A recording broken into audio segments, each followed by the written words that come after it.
Material ఉంది కదా, ఆ మెటీరియల్ని ఫ్రై అదే వాళ్ళు కాస్తే దాంట్లో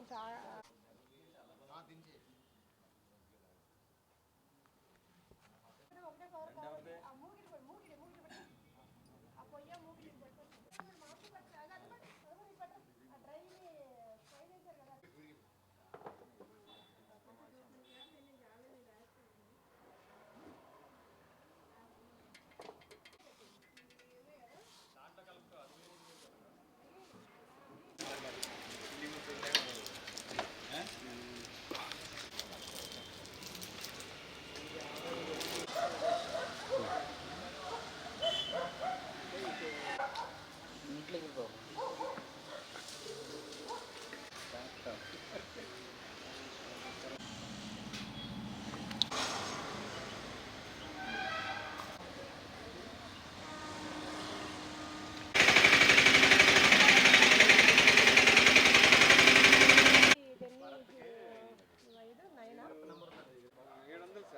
లీటర్ 40 రూపీస్ అంటాడు. 15 40 400.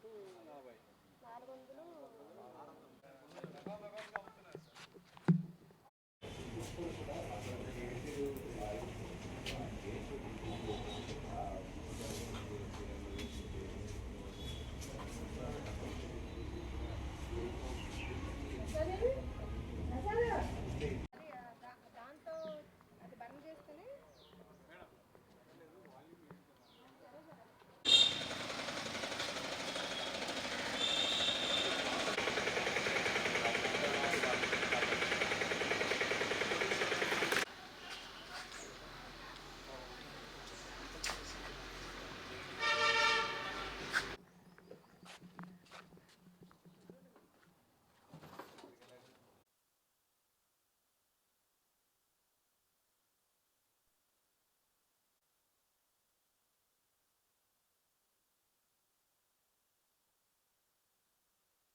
ఈరోజు విజిలెన్స్ ఎస్పీ గారికి కె నాగేశ్వరరావు గారికి రాబడిన విశ్వసనీయ సమాచారం మేరకు మేము బృందాలుగా విడిపోయి మేము లంకపేటలోను అలాగే ఆదివారపేటలోను ఎక్కడైతే ఈ బీఫ్ యొక్క మాంసం నుంచి పశువుల దగ్గర నుంచి అవి కట్ చేసినప్పుడు వచ్చే అది పచ్చి కొవ్వుని వాళ్ళు దాన్ని సేకరించి వాళ్ళు దాన్ని కరిగించి అలాగే మార్కెట్ నుంచి గుడ్ లైఫ్ తర్వాత పూజ ఆధారు ఇలా ఏదైతే సోకాళ్ళు బ్రాండ్స్ ఉన్నాయో వాటి ఆయిల్ టిన్స్ని వాళ్ళు ఎంటీ టిన్స్ని పర్చేజ్ చేసి ఆ ఆయిల్ టిన్స్లో వీళ్ళు ఇంట్లో కరిగించి ఆ యొక్క ఆయిల్ని దీంట్లో సేవ్ చేసి ఉంచి దాన్ని అమ్ముతున్నారు.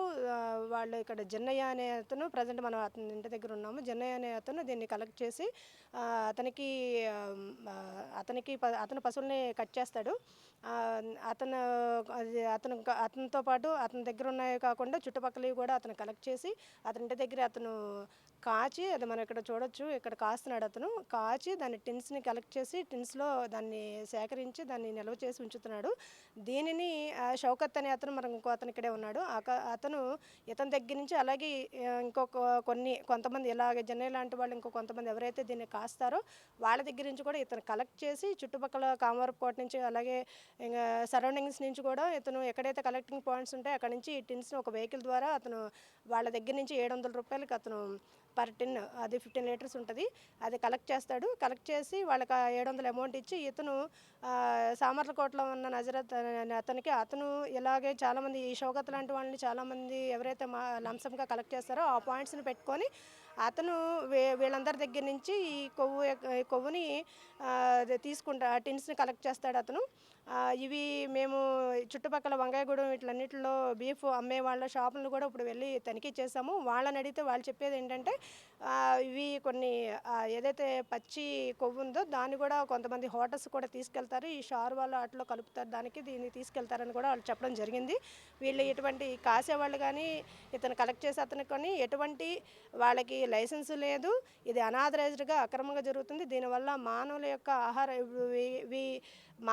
ఆహారం తినే పదార్థాల్లో కూడా కలపడానికి అవకాశం ఉంది అని కూడా వాళ్ళు చెప్తున్నారు. ఇది ఎంతవరకు అన్నది ఆ శాంపిల్స్ వాళ్ళు కలెక్ట్ చేస్తున్నారు.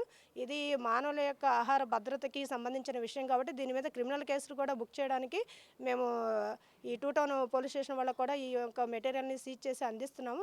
తదుపరి క్రిమినల్ కేసులు కూడా వాళ్ళ మీద నమోదు చేయడం జరుగుతుంది. అలాగే ఫుడ్ ఇన్స్పెక్టర్ వాళ్ళు దీనిలో శాంపుల్ కలెక్ట్ చేశారు. తదుపరి చర్య కూడా వాళ్ళు తీసుకుంటారు. ఇలాంటివి ఎవరైనా కూడా అనాథరైజ్డ్గా అక్రమంగా ఇలా మానవుల యొక్క ఆహారానికి, మానవుల యొక్క లైఫ్కి, వాళ్ళకి భద్రతకి విఘాతం కలిగించేలాగా కల్తీ ఆహార పదార్థాలని, కల్తీ నూనెని ఎవరైనా ఇలా వాడడం జరిగితే కనుక ఎవరైనా ఇన్ఫర్మేషన్ తెలిస్తే మాకు ఇమ్మీడియట్గా తెలియజేయండి. మీ యొక్క సమాచారం గుప్తంగా ఉంచడం జరుగుతుంది. ఇలాంటివి మాత్రం ఎక్కడైనా జరిగినా కూడా విజిలెన్స్ కొరడా దులిపిస్తుంది. ఈ వాడడం వల్ల అవి దీంట్లో ఏం వాడతారు, దేంట్లో కలుపుతారు అన్నది తెలియాలి ముందు. అవి ఎవరైతే దీన్ని డైరెక్ట్గా దాని గురించి దేనిలో వాడతారన్నది మనం పూర్తిగా కన్ఫర్మేషన్కి వచ్చిన తర్వాత దానివల్ల దుష్ప్రభావాలు అయితే ఖచ్చితంగా జరుగుతాయి. దీన్ని వాడడం వల్ల డైరెక్ట్గా ఇవి దేనిలో వాడతారన్నది ఇంకా పూర్తిగా క్లారిటీ రాలేదు. వీళ్ళు అనడం ఏంటంటే కొంతవరకు సబ్బుల్లో కలుపుతాము అది ఇది అని చెప్పి అంటున్నారు, కానీ ఇది పూర్తిగా కూడా మనకి ఎక్కడ వాడతారన్నది క్లారిటీ రాలేదు. కానీ ఇది వాడడం వల్ల మాత్రం మానవ జీవితానికి డైరెక్ట్గా ఇలాంటి మెటీరియల్ని వాడడం వల్ల మాత్రం మానవ యొక్క ఆహార భద్రతకు సంబంధించి ఖచ్చితంగా వాళ్ళకి హాని జరుగుతుంది. ఎన్ఫోర్స్మెంట్ ఈరోజు రీజనల్ విజిలెన్స్ ఎన్ఫోర్స్మెంట్ డిపార్ట్మెంట్ వారికి అందిన విశ్వసనీయ సమాచారం ప్రకారం